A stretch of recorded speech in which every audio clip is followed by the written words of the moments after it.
I wasn't nervous until now.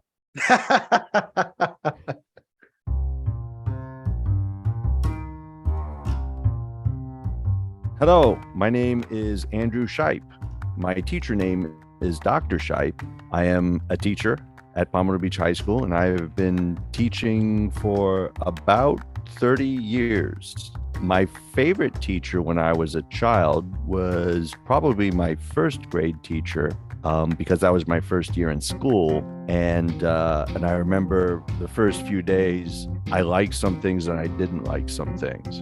And if I didn't like something, I would kind of mutter, well, I'm not going to come back. And then one time she kind of caught me on it, and she said, listen, Andrew, there are days that I don't like it either, but I still come back. And I don't know, I guess that always stuck with me, that, you know, it's not always going to go happy in the way you like it, the way you envisioned all the time, but you just got to keep coming back.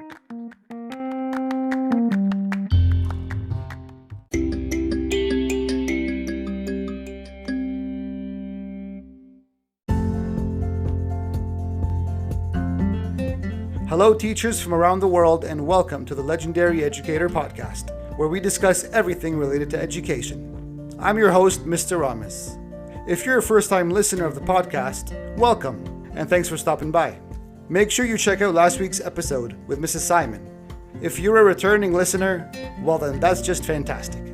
I truly appreciate it, and so will your students. Today we'll be talking about classroom management, which is a topic that we'll be discussing often on this podcast, as it is one of the most important things, if not the most important thing, for an effective and efficient classroom. Because as Mrs. Simon said on last week's episode, if you don't have proper classroom management, no learning is taking place. My guest today is a master of classroom management. His classroom is a finely tuned machine. And no, he's not even a scary dude. My guest is Dr. Andrew Shipe, English teacher at Pompano Beach High School. We'll be discussing how he manages his classroom and the positive techniques he uses to train his students to follow his classroom process, resulting in an impressively positive learning environment. I'm super excited to be talking with this legendary educator. Dr. Shipe, welcome.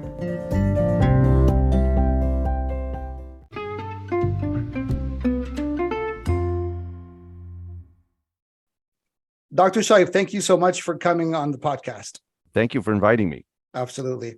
Before we dive in, let's get some inspiration from you. What led you to become a teacher, and why are you still going so strong? What's your origin story? I'm still going, and I hope it's strong. Well, I was working in advertising and marketing, and I'd had some experience teaching college classes, and I wasn't really feeling alive at my job. And I did some kind of presentation to my colleagues, and I really enjoyed it. It reminded me that when I was teaching the college classes, I felt really alive, like really present, really in the moment, very enthused, and feeling I was making some kind of difference. So I thought maybe that's what I ought to do. So I shifted my career, and after a few bounces, wound up here at Pompano Beach High School teaching English. And why are you still doing it after all these years? Well, I still feel very alive. It's nice getting just even the daily nonverbal visual feedback from the kids. And it's nice seeing their work and their work get better. So that keeps me coming back.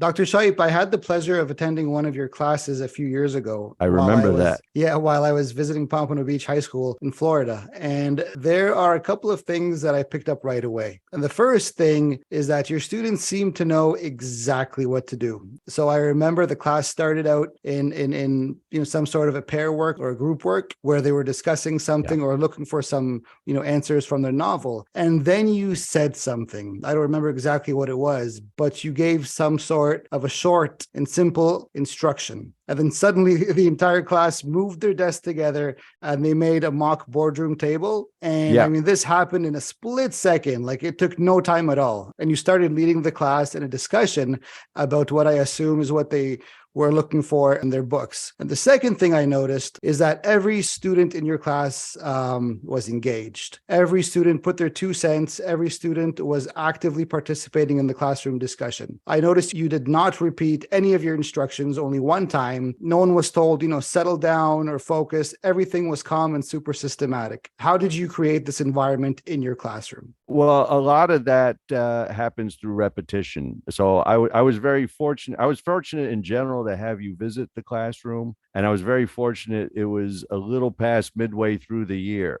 So, so they had been somewhat trained to know this is how I do things. And so that repetition just helps ingrain that in them. I guess on my part, being kindly rigid, if that makes sense. Like, sure. No, this is how we're doing it. This is how I do things. So I learned very early because I did not really have, in terms of education, a lot of formal training. So I picked up like a lot of different books and things like that. And very early, I remember reading something that said at the start of class, give the students a specific task so that they're engaged. And while they're on their task, you can take your attendance and do those administrative things that you have to do to run a classroom, maybe hand back papers or things like that. So that way the students know that they're expected to be in their place when the bell rings, and they should be on right then.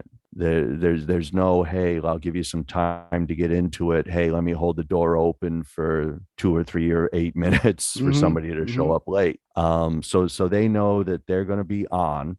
And as I've gained more experience, I think I've leaned into this even more in terms of get them engaged to do something and then use what they've done as the basis for discussion. And so I find myself kind of preparing less and less for those discussions because I give them, I guess, the tools, the strategies to come up with the questions for discussions. And I think that helps them be engaged in that, what you saw as a boardroom situation, because it's not some worksheet. I mean, I don't mean to dismiss worksheets, but I mean, it's not some worksheet that I've made or found. It's not, okay, this is what we have to talk about with this material. They, in a sense, get to drive the discussion. And after enough years of experience, I know some of the things that they're going to latch on to. There's still surprises every day, which I guess that's also what, to take to an earlier question, that's what keeps me coming back. I still get surprised in a good way by what comes up in discussion. So yeah, and I would say just the repetition of that, and I know that the texts I give them they're challenging, they're difficult, and part of my task in teaching literature is to teach them how to own it. Rather than here's the interpretation you're supposed to have of this book. Now recite it back to me. It all kind of adds up. So with the pedagogical strategy, the classroom management strategies fit with the curriculum I'm teaching and the skills that I'm teaching. I'm getting a few keywords from you. I'm getting consistency, which is consistency in the instruction, where a student eventually is going to know exactly what to do because they've been doing it ever since the beginning of the school year. It's a programming, so to speak, right? Yes. Yeah, it's very, very important. And the kids need that. They need that sense of, okay, I'm in Dr. Shipe's class. It's Wednesday, it's 2:00, and this is what we're doing. Yes. No matter whatever's floating around. Okay, this is at least a sort of a home base. I mean, this is the environment, this is the culture, and exactly. And I know the expectations to follow. Yes, absolutely. And the second thing I'm getting is ownership over the material. They aren't working on, I guess, resources that are borrowed or materials that are printed. Instead, they are coming up with their own questions, with their own topics, with their own sort of basis for the lesson. Yes, absolutely. I'm very lucky that, especially in that class that you saw, and in the course, that the students who take that course are are generally very, very well motivated. The students at my school are very well motivated and very skilled. I find in some other classes that the students who are habituated to not taking that ownership, they don't do very they don't do very well. They have a harder time adjusting to that. I don't know if it's quite right to say they want the worksheet. I don't know that they want the worksheet, but they want something that they can claim they don't have ownership of, because it's kind of an easy way out. It's an easy way out of responsibility. So that's part of being, I guess, kindly rigid. Yeah. Also.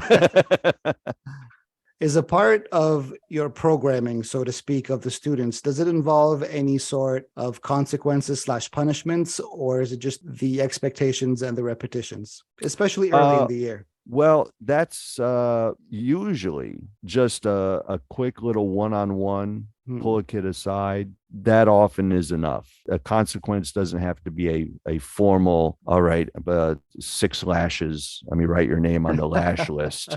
A student will sometimes be very bold in the midst of other students and with an audience of other students. So just pulling them aside, having a little one-on-one. What would you say? Give us a sneak peek into that discussion. Ramez, could you sit over in the chair by my desk, and I'd just like to have a word with you once we're done with this part, once the whole class is done with this part, and then I'd sit down. So Ramez, I noticed that you're not getting your book out when I ask you to get the book out. Can you tell me what's the problem? I didn't hear you. Oh, okay. Okay, I'll try to talk louder. So you have your book with you? Actually, I forgot it. Okay, well, I have some books over in the corner, and make friends with somebody who has a book, and just get on the right page and put your phone away, because this is what we're doing. Well, I was too busy yesterday. I didn't actually read what I was supposed to read. Okay, well, definitely you want to sit and pay attention to our discussion, so that way when you do read this, it'll be easier for you to comprehend. Okay? Okay, yes, sir. Thank you. Okay, let's get back. Next day. The same kid does the same thing.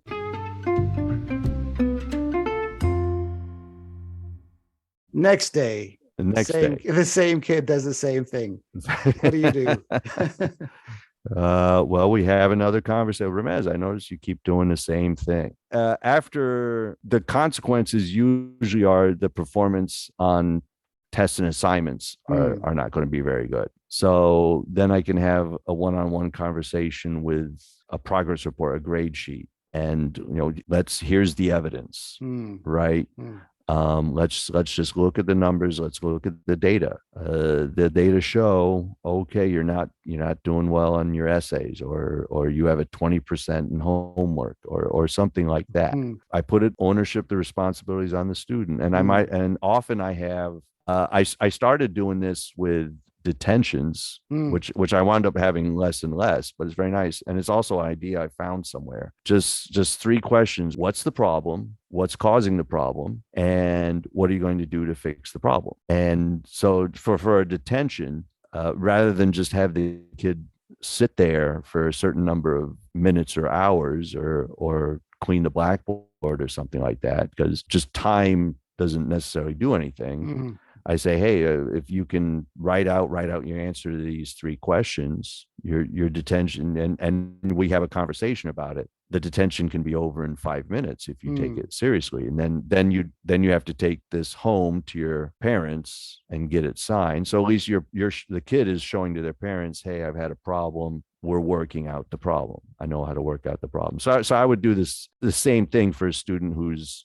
performance in class. So I started putting those 3 questions on my progress reports. That's brilliant. I wish I could claim it, and I wish I could remember where I got it. But yeah, when I saw it, I thought, oh, this is brilliant, because I would hear teachers say, oh, this kid who really bothers me. This kid is really annoying. He just presses my buttons or whatever, and just annoyed. And I feel so disrespected by this kid. And so I wrote him a detention so I can stay after school for another hour with You're punishing this kid. yourself. Like, who's punishing who here? So yeah, so it was when I tried it out, and I was happy with the results. So It's brilliant it's a because thing. it's not a punishment for the sake of punishment. It's a consequence that is beneficial and that is meaningful, that is going to have results. Yeah. Yeah, because ultimately, what we're looking for is the kid to change the behavior, to choose something else to do. Yeah, that's the point. Yeah. Yeah. I'll use humor whenever I think it'll work. Mm. So I remember once I had one student who was just really very defiant, and vocally. And so she had a detention after whatever it was, 2 warnings or 3. Well, okay, next one's a detention. She has a detention. And she came into the detention like, how long is this going to last? I have to go to work. Oh. Uh-huh. And I said, really? What do you do at your job? And she began to tell me, and I cut her off and said, you don't have to tell me because I know what your job is. Follow somebody's directions. That's all I'm asking you to do in my class. How can you do it at your job, but you don't want to do it in the class? Well, what's the difference? She says, well, at my job, I get paid. I said, okay. So I pulled out my drawer, and I have like little change using the vending machine for chips or something like that. So I pulled out a nickel, 5 cents. I said, okay, here's a nickel. I gave it to her, and I said, there's more where that came from if you follow my directions. She just cracked up and laughed and laughed. And it was like a little breakthrough for her. And she not only did she become more compliant, I didn't have to pay another nickel. You broke some sort of a barrier. Something, yeah. It was some kind of some psychological breakthrough, wall. Yeah, exactly. Yeah, that's fascinating. So yeah, it's amazing sometimes, as because I hear this a lot from teachers, that sometimes a student will come back and say something like, wow, you really helped me through something. I mean, and sometimes we know what we helped them through, but sometimes it's also like, really? Oh, well, hey, yeah, thanks for letting me know. I'm glad I could help. But yeah, just taking that attitude of, ultimately the student is responsible for their choices, and behavior is a choice, and sticking to that. And I believe a lot of students also need a sincere conversation where you actually talk to them and not at them. Yes. Where they feel your care, and they feel that, no, I do care about you and I want the best for you. Tell me what's wrong. Let me help you, fix it or deal with it. Yeah, because it can so easily become personal on either side. And so to focus on, hey, here's the problem, here's the issue. It's not you have a problem as a person, or I have a problem as a person. I mean, I got enough problems as a person. So yeah, I don't need you to tell me my problems as a person. But it's not first person. We all have a job to do. We have a duty to each other. We have a responsibility for each other to create this classroom. As a child, you don't necessarily realize, hey, here are the consequences of these kind of choices.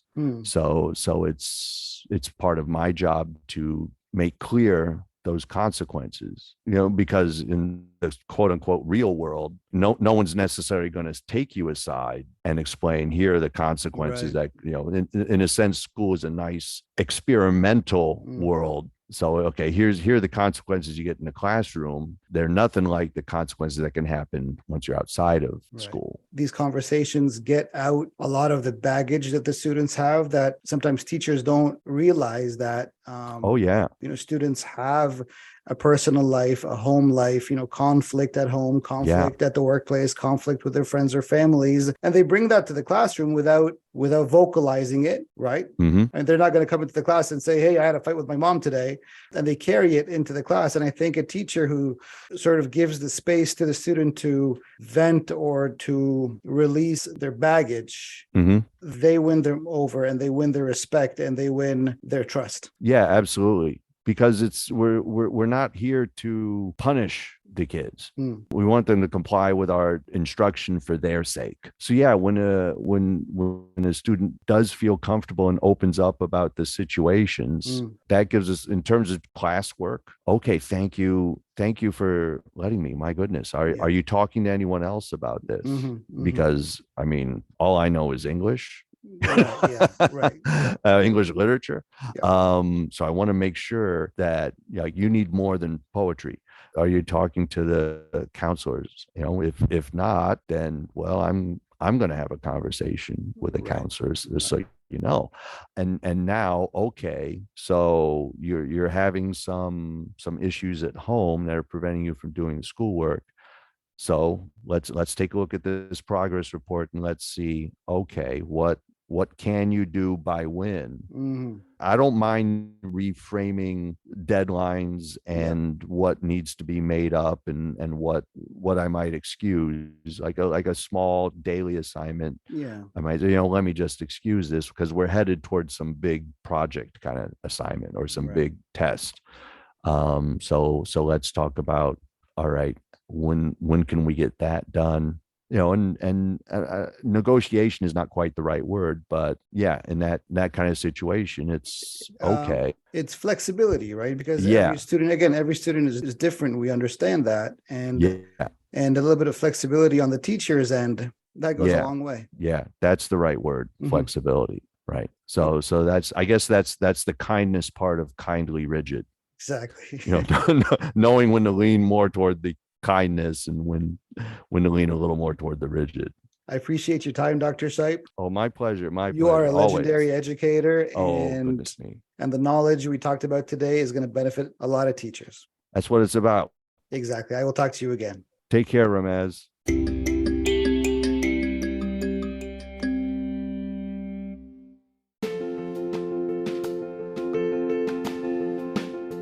That was a brilliant interview, wasn't it? Makes me want to get back into the classroom to try to implement all these ideas. Thank you, Dr. Shipe, for sharing your strategies with us. I hope you benefited from today's episode as well, and try some of these methods yourself. Let me know how it turns out. You can watch the full interview with Dr. Shipe on my YouTube channel, Legendary Educator. You can follow me on Instagram at Legendary Educator, or you can get in touch with me at legendaryeducator.com. Next week, we'll have another legendary episode with a different legendary educator. Class is dismissed.